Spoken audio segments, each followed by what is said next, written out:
Hi everyone, in this video I'm going to be talking about class and whether it's still relevant today.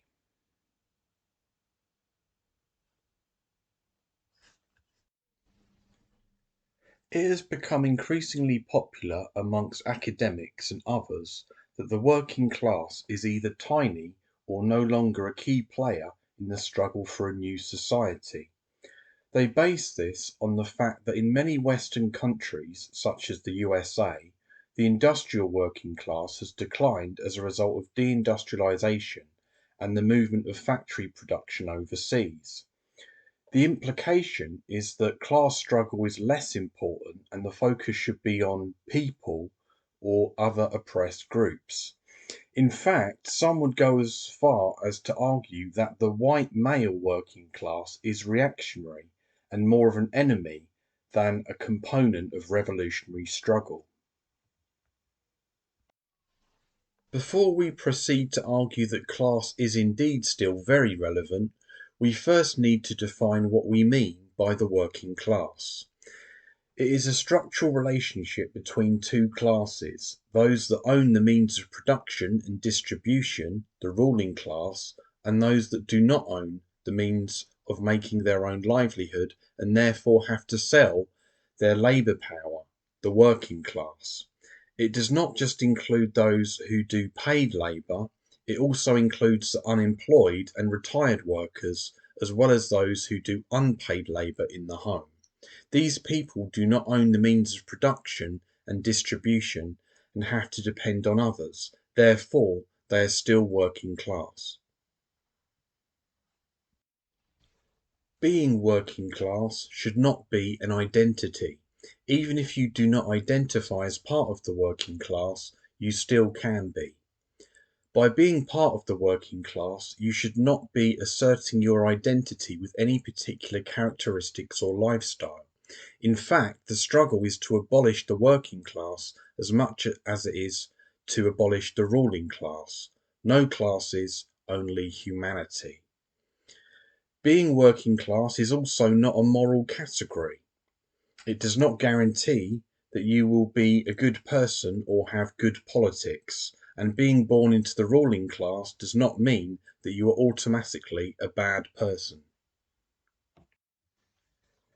There are several groups who do not fit neatly into either the working class or the ruling class.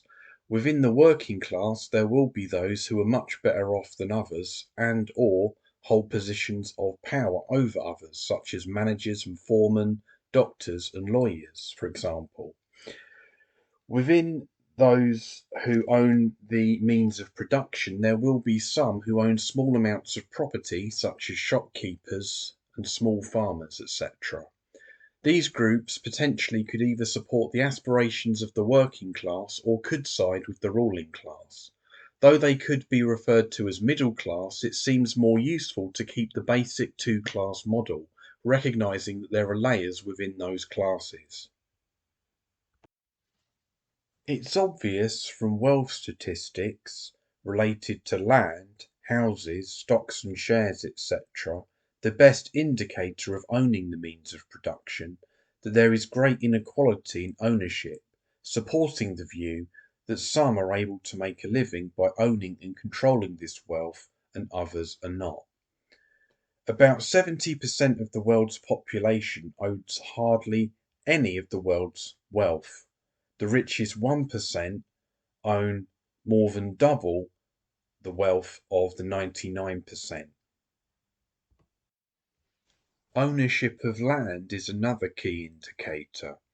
69% of land in the UK is owned by just 0.6% of the population.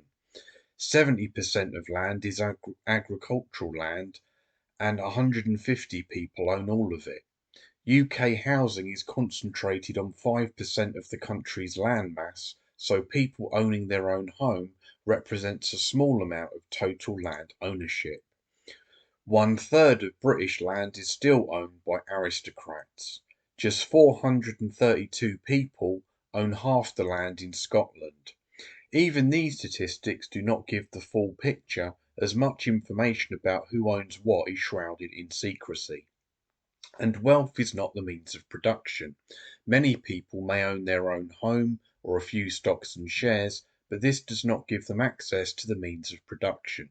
In any case, we only have to look around us to see that the vast majority of people have to sell their labour to survive.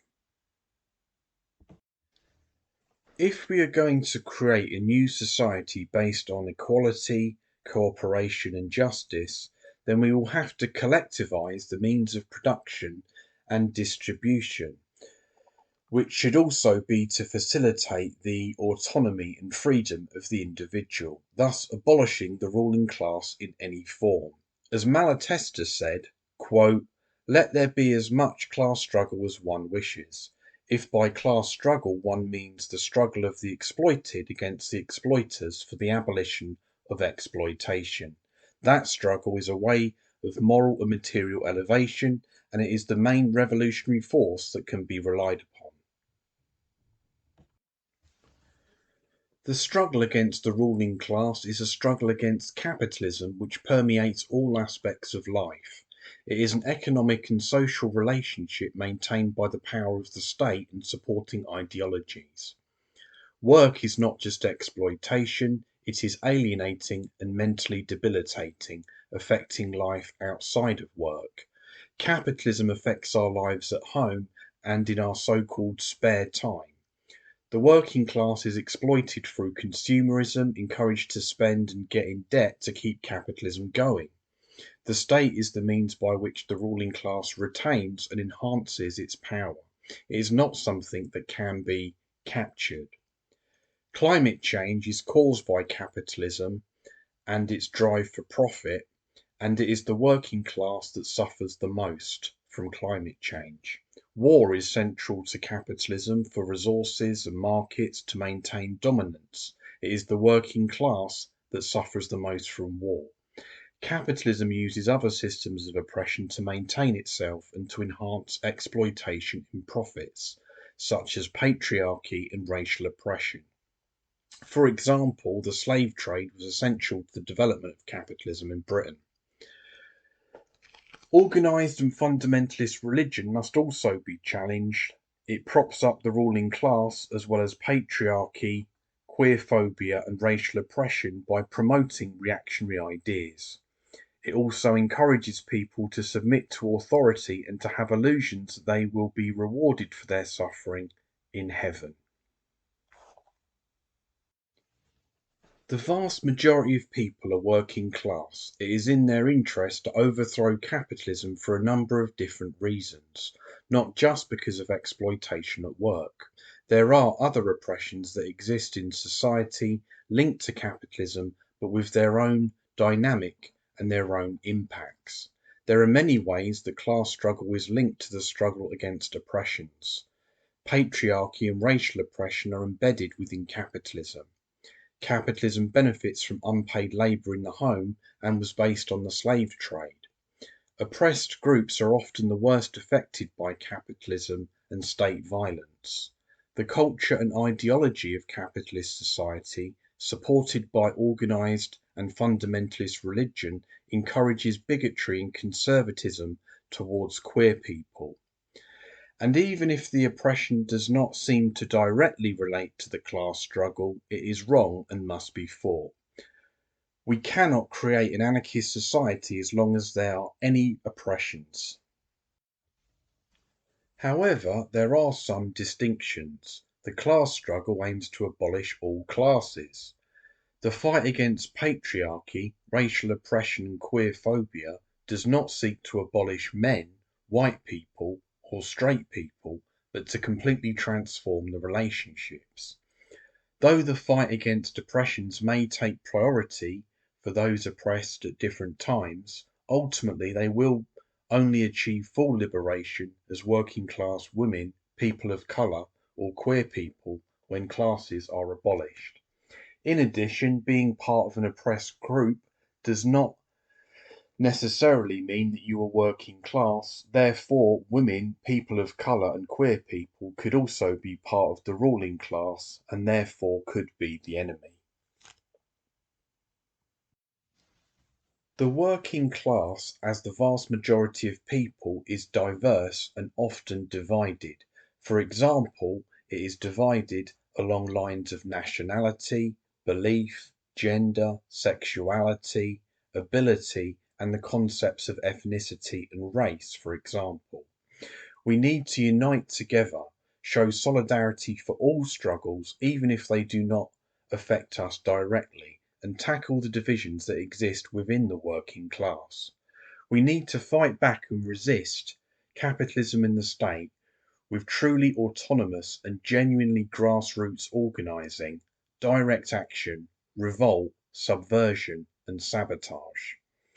Only then will we have a chance of being successful in our struggle against capitalism and for freedom, equality, justice, and dignity.